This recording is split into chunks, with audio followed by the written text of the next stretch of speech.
존경하는 국민 여러분, 우원식 국회의장입니다. 불법 비상계엄은 꿈도 못 꾸는 개헌으로 개헌의 문을 열자고 제안합니다. 국민투표법 개정으로 개헌의 절차적 걸림돌이 해소됐습니다. 개헌의 문을 여는 지방선거 동시투표를 제안합니다. 지금 이 시기를 놓치면 또 언젠가 될지 기약하기 어렵습니다. 12.3 불법 비상계엄으로 온 국민과 모든 정치 세력이 큰 고통과 경랑에 휩싸였습니다. 정치, 외교, 사회, 경제, 나라 전체에 생긴 막대한 피해를 국민과 기업이 모두 감수해야 했습니다. 민주주의와 국민의 자긍심이 훼손됐고 대한민국이 앞으로 나아갈 시간과 역량을 위기 극복에 쏟아야 했습니다. 다시는 이런 일이 없도록 만들어야 합니다.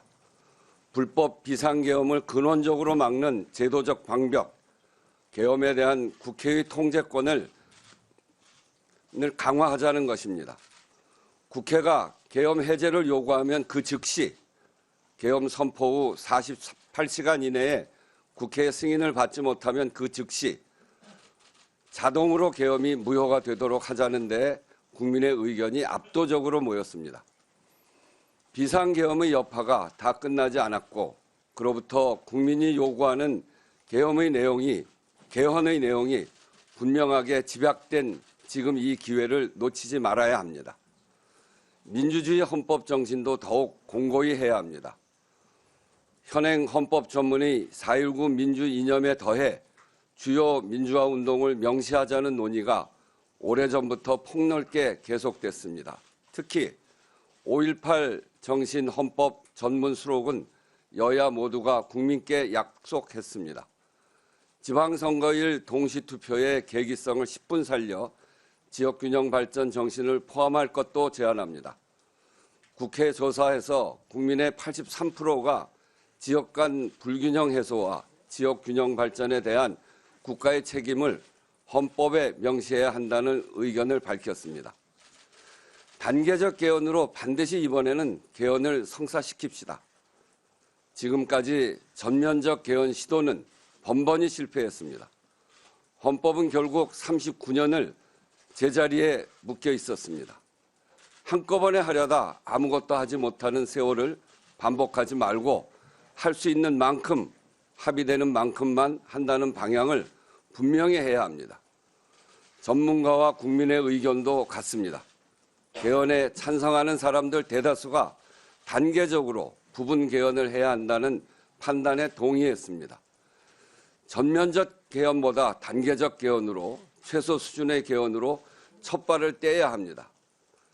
개헌 우선순위는 국회 개헌특위에서 정리하되 현 시점에서 여야가 이견 없이 합의할 수 있고 국민적 공감대가 높게 형성된 사안을 우선 검토할 수 있을 것입니다. 사회적 합의 수준을 중심으로 논의를 집약할 필요가 있습니다. 39년 만의 개헌인데 더 많은 의제를 두루 논의하자는 의견도 있겠으나 이번에는 할 수 있는 것만 하고 권력구조 문제, 기본권, 연성헌법 등은 충분히 검토하여 이후에 논의하는 것이 바람직합니다. 이 기회에 분명히 밝혀두면 국회의장은 내각제는 일관되게 반대해 왔습니다. 국회 제 정당에 거듭 제안하고 요청합니다. 지방선거일에 개헌 국민투표를 동시 시행하려면 4월 7일까지는 개헌안이 발의되어야 합니다. 3월 17일까지는 국회 개헌특위를 구성해 주십시오. 효력 상실 상태로 법적 장애물이었던 국민투표법과 달리 국회 개헌특위 구성은 정치적 결단의 문제입니다. 관건은 개헌에 대한 여야 정당의 의지, 국가적 과제와 국민의 요구에 대한 국회의 책무성입니다. 12.3의 상처를 겪고도 아무것도 바꾸지 못한다면 그것은 정치의 책임 방기입니다. 단 한 조항, 한 줄이라도 개헌이 되어야 앞으로도 시대에 맞게 헌법을 정비해 가며 국민의 삶, 나라의 미래를 더 나아지게 만들 수 있습니다. 여야 정당의 책임 있는 응답을 촉구합니다. 하여튼 저는 이번 기회를 통해서 불법 비상계엄은 더 이상 꿈도 못 꾸게 해야 된다. 우리나라에 비상계엄이 11번 있었습니다. 11번 있었는데 한 번이 6.25 때 한 계엄이고요. 그거는 비상계엄을 했어야죠.